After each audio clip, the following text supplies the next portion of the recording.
Oh, no, ya, güey. Espera, espera, espera.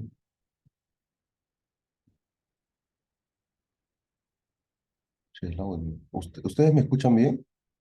¿Sí? ¿Ustedes me escuchan? Escríbanlo. Yo no escucho nada. Conectar con el audio. Claro, no escucho nada. Sí, se escucha eso. Bueno, Cenismel. ¿Qué tal, Cenismel? Ah, ¿tienes tu emprendimiento? Ya. Bueno, vamos a comenzar. Tengo dos obras literarias, Lazarillo de Tormes y Don Quijote de la Mancha.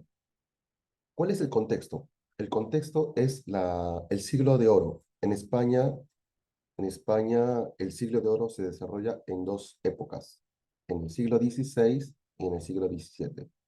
En el siglo XVI tenemos un movimiento literario, cultural, artístico llamado el Renacimiento. Lazarillo de Tormes pertenece al Renacimiento. En el Renacimiento la característica más importante es la idealización. Se idealiza. En este caso, Lazarillo es un niño huérfano huérfano de padre. Su papá falleció en una guerra acompañando a su amo y Lázaro no solamente es huérfano de padre, sino que también al quedarse con su mamá, la mamá está buscando un sustento para ganar, pero es un niño pobre. Entonces, ¿cuál es el ideal de un pobre? Salir de la pobreza. Ese es el ideal. Por eso que toda la novela de Lázaro va a girar en torno a eso, a salir de la pobreza. ¿Ya? El autor es anónimo porque, bueno, no quiso dar el nombre, el autor porque en la mayoría de los amos que tiene Lázaro pertenecen a la iglesia y eran unos amos avaros, hipócritas, tenían antivalores. Se critica a la iglesia, al clero religioso. Por eso el autor no quiso dar su nombre. Es más, esta novela fue prohibida en su época. ¿Cuándo se publicó? 1554, siglo XVI. Género épico, especie novela. Se divide en 7 tratados. Son 7 tratados, es decir, que no tiene una unidad, sino que está dividido en partes. A esas partes se le conoce como tratados. En esta novela, el estilo que sobresale es un estilo coloquial, llegando al punto de ser un poco grosero, porque ¿no? Hay un lenguaje así, es. Y tiene 9 amos. Lázaro tiene 9 amos. El tema central, ¿cuál es? La honra y la pobreza. Acá, este tema es muy importante, porque no solamente vamos a conocer el tema de la honra, o qué significa la honra. La honra es el honor, la dignidad, y a veces sucede que a veces la vida golpea tan fuerte que uno pierde su honor, pierde su dignidad. No sé si ustedes han visto en las redes sociales, hay mucha gente que cuando hace unos videos hasta se llegan al punto de denigrar su honor, su dignidad. Salen llorando, buscan cómo captar la atención. Pero ojo, la honra es muy importante y no hay una sola honra. En la novela de Lázaro vamos a conocer distintas clases de honra. Honra. Eh, por ejemplo, la honra del clérigo, la honra del pícaro, la honra del escudero, la honra del fraile. ¿Ya? No escucho. ¿No se escucha? Ah, qué raro, porque ahí alguien me dijo que sí se escuchaba. ¿Los demás escuchan o no? Los demás, hola Pamela, ¿qué tal? ¿Cómo estás? Erika, Diego, ¿se escucha? ¿Los demás escuchan? Sí se escucha, dice Erika. Ah, bacán, bacán. Ya está. Comentario. Referencias socioculturales. Salamanca y Toledo. Salamanca y Toledo. Estos son dos lugares, ¿no? Lázaro, en la novela Lázaro se van a presentar estos dos lugares. Esa es la referencia sociocultural. Y con respecto a Don Quijote de la Mancha, el autor Miguel de Cervantes Saavedra. Esta novela de Don Quijote se publicó, bueno, se divide en dos partes. La primera parte se publica en 1605 y la segunda en 1615. Esta novela pertenece al barroco, al barroco. Recordemos que el siglo de oro se divide en dos partes, en dos escuelas, el Renacimiento, siglo XVI, y el barroco, siglo XVII. ¿Y cuál es la característica más importante del barroco? Habíamos dicho que en el Renacimiento la característica era idealizar. En cambio, en el barroco la característica son los contrastes, opuestos, antónimos, antinomía, le llaman. ¿Y cuáles son esos contrastes? Vida, muerte, amor, odio, luz, oscuridad. En este caso, los contrastes serían los personajes. Don Quijote simboliza el idealismo y Sancho Panza el materialismo. Ahí hay dos contrastes. Y se dice que una persona puede ser idealista, pero también esa misma persona puede ser materialista. ¿Ya? A veces nos dejamos llevar por los ideales, y eso es importante, pero también nos dejamos llevar por lo material. ¿Ya? Entonces, la obra se divide en dos partes, la primera 1605, la segunda 1615. En la primera parte hay dos salidas. La primera salida es cuando Don Quijote sale solo en busca de aventuras, que lo que pasa es que este viejito, de tanto leer y de tanto leer, se le había secado el cerebro. Un día decidió armarse caballero andante. Es más, a él le gustaba leer novelas de caballería. Por eso se dice que esta novela es una parodia contra las novelas de caballería. Eh, entonces, vendió sus tierras para comprarse más libros. Todo el día leía, hasta las 3 4 de la mañana leía. Y decidió ser armado caballero andante, armarse caballero andante. Buscó una armadura, encontró la armadura de su bisabuelo. Y luego un caballo que tenía por ahí, caballo que se le veían los huesos. Antes era un rocín hermoso, ahora es rocinante, se llama. Luego decía, un caballero sin una dama es como un árbol sin flores. Uno tiene que saber por quién va a luchar. Y decidió llamar a la musa, que era una vecina, se llamaba Aldonza Lorenzo, a la cual Don Quijote le va a poner de nombre Dulcinea del Toboso. ¿Por qué? Porque ella vive en el Toboso, ¿ya? Y Don Quijote no se llamaba Don Quijote, su verdadero nombre era Alonso Quijano, y él se va a autodenominar como Don Quijote de la Mancha. Él es el idealista, él quiere... ¿Cuál es el ideal de Don Quijote? Buscar la justicia, ¿ya? Defender a los indefensos, a los niños, a las mujeres cautivas, a las que van a ser secuestradas, ¿no? Don Quijote quiere ayudar, pero cuando él quiere ayudar, se choca con una realidad que es muy cruel, porque Don Quijote es el bueno, es el que quiere demostrar los valores, pero la realidad es muy cruel con él. Eh, sí, porque siempre lo muelen a palos y todo. Sí. Bien, el género épico, especie novela, se divide en dos partes. La primera parte, Don Quijote sale solo a ser armado caballero andante. Lo van a armar caballero en una venta, pero él cree que es un palacio. Y bueno, ahí lo arman caballero andante.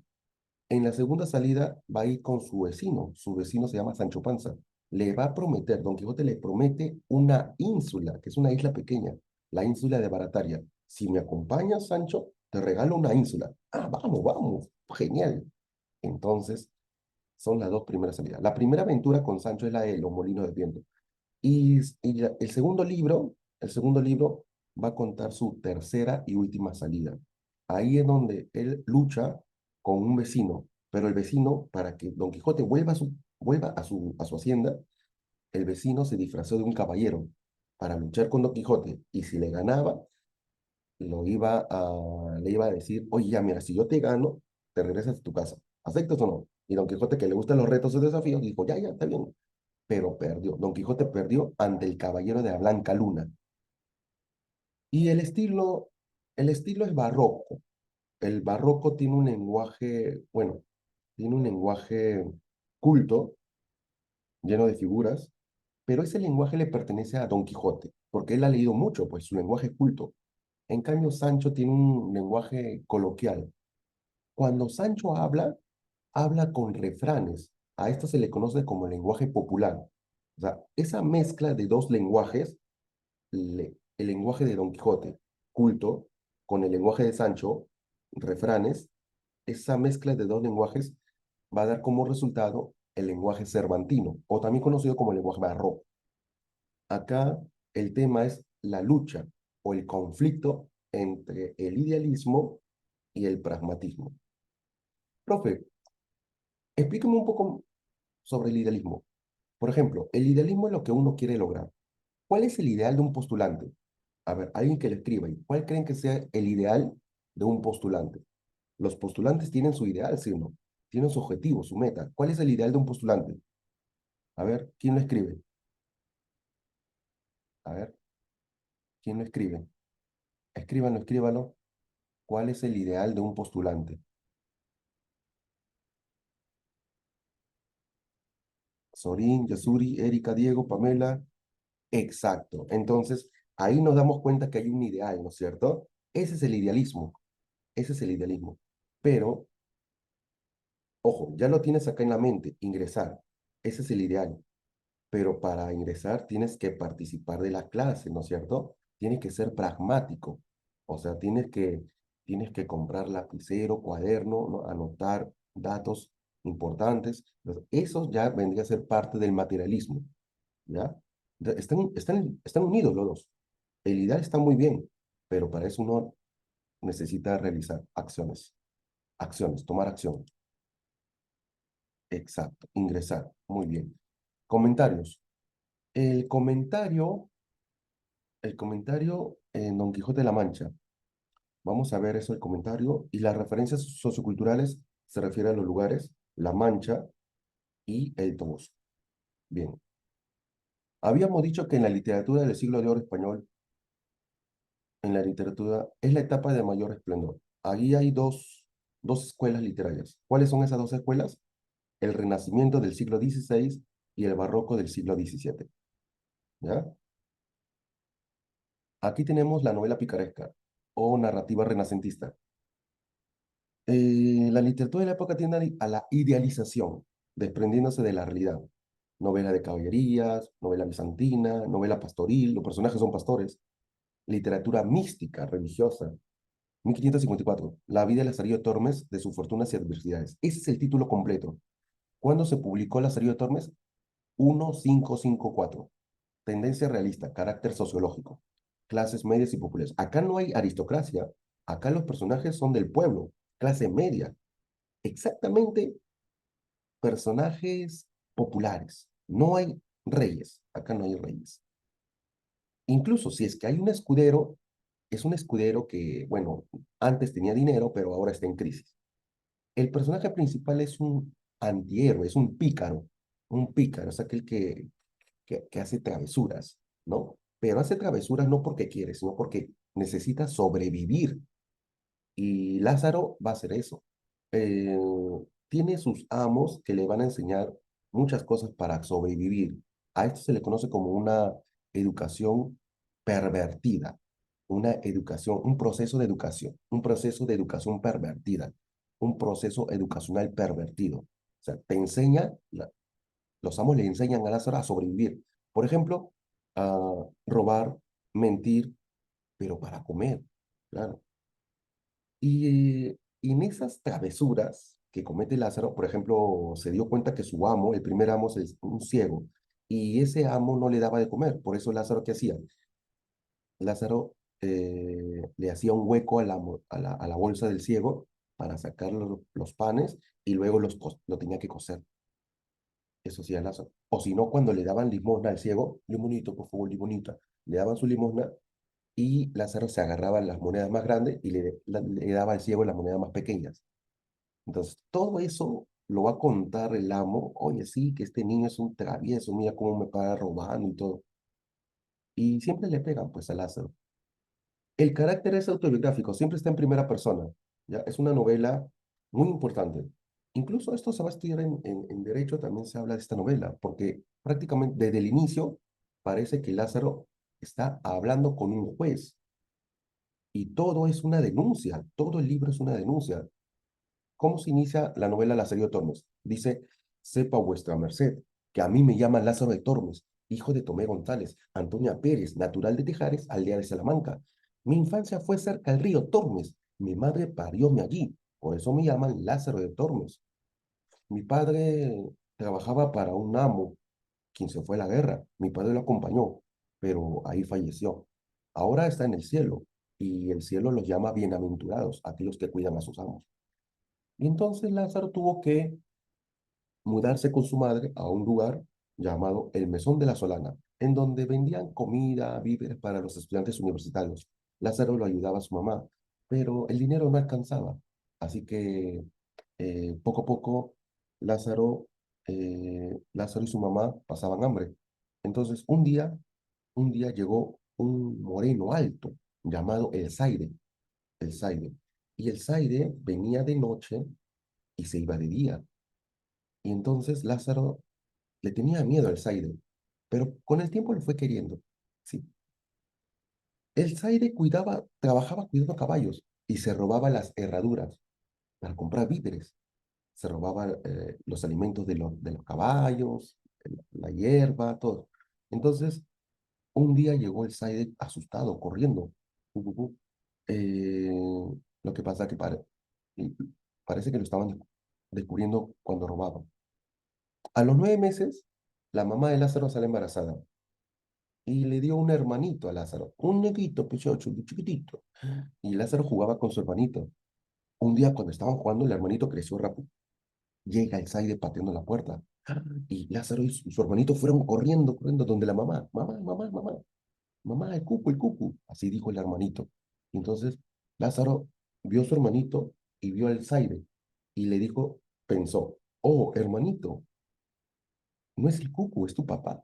¿Cuántos en el mundo hay que critican a otros y no se ven a sí mismos? Entonces Lázaro se dio cuenta de que su hermanito había dicho el cucu a su papá. Le había dicho cucu. Cucu, cucu, mamá, cucu. Y entonces entregaron los alguaciles. Lo agarraron al Zaide, lo llevaron a la plaza pública. 300 latigazos. ¡Pra! Lo castigaron al Zaide por haber robado. Y a la mamá también. A la mamá también la castigaron. Le prohibieron juntarse con el Zaide. Y entonces ya no se volvió a ver al Zaide. La mamá no tenía para cuidar a su hijito, a Lázaro, ni a su hermanito. Entonces la mamá decidió entregarlo a un ciego, que va a ser su primer amo. En total tiene 9 amos, ¿ya? 9 amos. Dice que carece de unidad argumental, o sea, no es una novela, sino que no es una novela eh, con unidad, sino que tiene 7 tratados, o sea, está dividido en 7 partes. Pero dentro del mismo libro, ahí están las 7 partes. Una visión moralizante y pesimista. El prólogo es, claro, el prólogo dice, esto tiene una estructura, pues. Tiene 7 tratados y un prólogo. Ojo, ojo, ojo, no, no tiene un epílogo. La parte final se llama epílogo. La parte inicial del libro se llama prólogo. La novela tiene 7 tratados, 7, así como los días de la semana. 7 son días de la semana, 7 son. Y un prólogo. ¿Y el estilo cuál es? El estilo grosero. Y el motivo es un caso de denuncia. Se denuncia. Lázaro va a denunciar a sus amos. La vida les dio torme de sus fortunas y adversidades. ¿Y cuáles son los amos, profe? Aquí está, mira, ahí tengo un cuadrito que hice con los amos. El primer amo, el ciego. No oía nada. El clérigo, el escudero. El escudero es el único amo que nunca le pegó. Era más pobre que el mismo Lázaro. El clérigo sí era un avaro, un avaro. No le daba nada de comer. Lázaro, ¿tienes hambre? Sí, mi amo. Sí. Ya, ahí hay cebolla, come cebolla. Lázaro, ¿tienes sed? Sí, mi amor, tengo sed. Ya, ahí hay un río, toma agua, agua, ahí hay bastante agua. Malo era el clérigo. El ciego peor todavía. El ciego incluso cuando se lo llevó a Lázaro, le hizo cruzar un puente. Lázaro, mira, mira, acá hay una estatua de un toro. Acércate, acércate. Escucha lo que hay dentro de la estatua. Lázaro se acercó y el ciego agarró con su manoso, ¡pum! Una calabazada. Todo. ¡Pah! Lo golpeó a Lázaro contra el toro, su cabeza contra el toro. Y le dijo, tonto, el mozo del ciego un punto ha de saber más que el diablo. Lázaro, tú eres el mozo del ciego, tú eres mi criado, y tú tienes que saber más que el diablo. Yo oro ni plata te puedo dar, mas avisos para vivir muchos te enseñaré. Y fue que este ciego, Lázaro dijo, este ciego que no veía nada, me hizo ver la luz a mí. Lázaro, desde ese momento, desde que recibió el golpe, dejó de ser niño y se dio cuenta de que estaba solo en el mundo y que tenía que avisparse, tenía que avivarse, ya no tenía que ser ingenuo. Y dijo, pues, Lázaro dijo, mi amo me hizo ver la luz, siendo ciego, ¿no? Lo alumbró. Luego tenemos el fraile, que le compró unos zapatitos a Lázaro, pero se acabaron rápido. Este fraile era un hipócrita. Este fraile dice que era piadoso, ayudaba a todo el mundo, pero al final era un hipócrita. El buldero es el que vende la bula papanes, sí, pero también es un mentiroso. El pintor simboliza el renacimiento. El capellán es el que tiene una capa. El capellán le va a dar su primer trabajo a Lázaro, vendedor de agua. Lázaro va a ser pregonero de agua. Ahí recién tiene su primer trabajo y va a poder ganar monedas. Luego tuvo como amo un alguacil. El alguacil es el amo más peligroso que había, pero unos delincuentes estaban persiguiendo al alguacil. Lázaro tuvo que correr. Se dio cuenta de que vivir con un alguacil es peligroso. Lo dejó. Un día lo agarraron unos delincuentes. Lázaro tuvo que huir. Ya no volvió. Y el último amo es el arcipreste. Él es el que va a decirle, Lázaro, para que seas pregonero de vinos. Lázaro va a vender vino. Y en esa venta de vinos consiguió dinero, consiguió muchas monedas. Y el arcipreste le dijo, Lázaro, pero ¿por qué no te casas con mi criada? Cásate con ella. Yo te voy a ayudar. El arcipreste lo ayudó a mudarse, ¿no? En una casita, a casarse con la criada y todo. Pero cuando Lázaro se iba a trabajar, ahí le contaban a Lázaro de que el arcipreste entraba a la casa de Lázaro. Al parecer, el arcipreste, bueno, la esposa de Lázaro cometió adulterio y ese es un delito, pues. El adulterio es un delito. Entonces, el arcipreste le dijo a Lázaro, Lázaro, no hagas caso a lo que te digan. Recuerda, tú siempre quisiste salir de la pobreza y ahora que ya saliste de la pobreza, ahora ya no hagas caso a lo que te digan. Entonces, trató de manipular la mente de Lázaro. Lázaro, se dice que este es el pecado de Lázaro, el aceptar a su mujer sabiendo que ella le es infiel con el arcipreste. Eso es el pecado de Lázaro. Entonces, ¿por qué? Porque está en juego su honra. Lázaro prácticamente perdió su honra al aceptar a una mujer adúltera. Entonces vamos a ver, acá tenemos los temas. Ahí está con su amo el ciego, ¿te acuerdas que se encontró con una estatua de toro? Ahí está cuando lo golpea. Luego Lázaro, bueno, entre sus travesuras, lo hizo saltar al ciego, pero lo hizo saltar para que el ciego se chanque la cabeza con un poste. Y le dijo, ah, mira, mira. Y después, bueno, al lavar al clérigo, le robó unos panes que estaba dentro de un arca. Y el escudero es el que aparentaba. La honra del escudero es aparentar. En realidad, él no tenía, era más pobre que el mismo Lázaro, pero aparentaba dignidad, magnificencia y todo, ¿no? Era un ser para ser. El, cada, ¿no? Cada parte de la obra se llama tratados. El tema es la honra y la pobreza. Hay una crítica al clero, oposición de clases sociales, la violencia y la venganza, el ciego y Lázaro, Salamanca, ahí es donde está la piedra del cabecitoro, anécdota del jarrón de vino y las uvas. El jarrón de vino, lo que sucede es que, bueno, primero las uvas, eso lo vamos a ver acá, no se preocupen. Tenemos tres honras. La de Lázaro, el pícaro. Su honra de Lázaro está asociada a su capacidad para sobrevivir en un entorno difícil y hostil. Él tiene que sobrevivir, pero para eso tiene que engañar y aprovecharse de los demás, porque si no, si él actúa de manera ingenua, todos se le van en su contra. ¿Cuál es la honra del escudero? Su honra está basada en la nobleza y el linaje. Su honra se basa en una posición social y en la preservación de su prestigio. A pesar de que él no tiene, es más pobre, y la honra del fraile está marcada por la hipocresía y por la corrupción. Su honra está manchada por la falta de integridad moral. Este fraile aparenta ser bueno también, pero en realidad no lo es. Aquí, la honra del fraile, una apariencia de pobreza. Se muestra egoísta, tiene un honor falso, corrupción moral y se aprovecha de los demás. La honra del escudero. Él actúa según las tradiciones de la caballería. Él tiene ese estilo de vida, una honra avanzada en el prestigio de su linaje. Tiene una actitud de nobleza y grandeza de espíritu, a pesar que no tiene, ¿ah? ¿No? Se viste bien y todo, ¿no? Porque él va a aparentar eso. Y hay mucha gente que hace eso, pues, ¿no? Aparenta. Aparenta lo que no es. ¿Han conocido personas así? Que aparentan lo que no son. O sea, esa es la honra del escudero. La honra basada en la preservación de su prestigio. La honra basada en la preservación de su identidad como caballero. ¿Sí? Entonces, sí hemos conocido personas así. Incluso políticos, ¿no? Que se visten de manera formal y todo, pero por dentro, son una calaña. Entonces,